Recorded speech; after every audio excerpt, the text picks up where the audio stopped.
కేంద్ర ప్రభుత్వం నూతనంగా అమలు చేసిన జీఎస్టీ 2.0 వ్యాపార సంస్థలు ఏ విధంగా అమలు చేస్తున్నాయని కర్నూలు జిల్లా పాణ్యం ఎమ్మెల్యే గౌరి చరితారెడ్డి పరిశీలించారు. కర్నూలులోని డీమార్ట్ షాపింగ్ మాల్ ను పాణ్యం ఎమ్మెల్యే ఆకస్మికంగా తనిఖీ చేశారు. జీఎస్టీ ఏ విధంగా వేస్తున్నారని అక్కడి నిర్వాహకులను అడిగి తెలుసుకున్నారు. వినియోగదారుల బిల్లులను ఈ సందర్భంగా ఎమ్మెల్యే పరిశీలించారు. కేంద్ర ప్రభుత్వం నిత్యావసర వస్తువులపై జీఎస్టీ తగ్గించిందని ప్రజలకు వివరించారు. జీఎస్టీ తగ్గడం వల్ల ఎంతో ఉపయోగకరంగా ఉందని కస్టమర్లు తెలియజేశారు.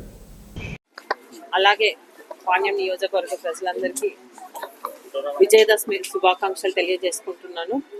ఈరోజు central government GST super savings visit చేయడం జరిగింది. డీమార్ట్లో ఎలాగా అంటే కేంద్ర ప్రభుత్వము ఇచ్చిన ఈ జీఎస్టీ ప్రజలకు అందుతుందా, ఏ విధంగా జరుగుతూ ఉంది అని మేమంతా చూడడం జరిగింది. ముఖ్యంగా దీనివల్ల గతంలో జీఎస్టీ మీకందరికీ తెలిసిందే 5%, 12%, 18%, 28% ఉండేది. ఈ ప్రభుత్వము అధికారంలోకి వచ్చిన తర్వాత ఇప్పుడు మన మోదీ గారు మనకు దసరా కానుకగా జీఎస్టీ తగ్గించడం జరిగింది. కేవలం 2 స్లాట్లు మాత్రమే పెట్టడం జరిగింది. ఒకటి 5%, ఇంకొకటి 18%. దీనివల్ల నిత్యావసర వస్తువుల సరుకులు అన్నింటినీ కూడా జీరో కావడం జరిగింది. అలాగే ఏవైతే మనము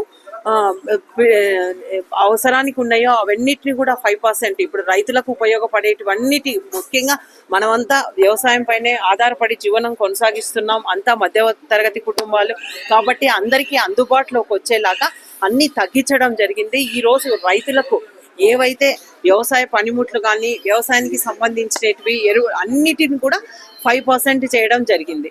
అంతేకాకుండా మహిళల కోసము, పేదవారి కోసము, యూత్ కోసము, పిల్లల చదువుల కోసం ఇలాగా ఉపయోగపడేటివన్నిటిని కూడా 5% తీసుకొని రావడం జరిగింది. దీనివల్ల పైసలు ఇంకో దానికి కొనుగోలు చేయడానికి అవకాశంతో పాటు పొదుపు చేసుకునే అవకాశం కూడా కల్పించింది. ఈ రోజు కస్టమర్స్ అంతా ఎంతో హ్యాపీగా ఉన్నాం. మేము మధ్యతరగతి వాళ్లకు, పేదవాళ్లకు ఈ ప్రభుత్వము ఎంతో అవకాశం కల్పించింది అని వాళ్ళు గవర్నమెంట్ కూడా థ్యాంక్స్ చెప్పుకోవడం జరిగింది.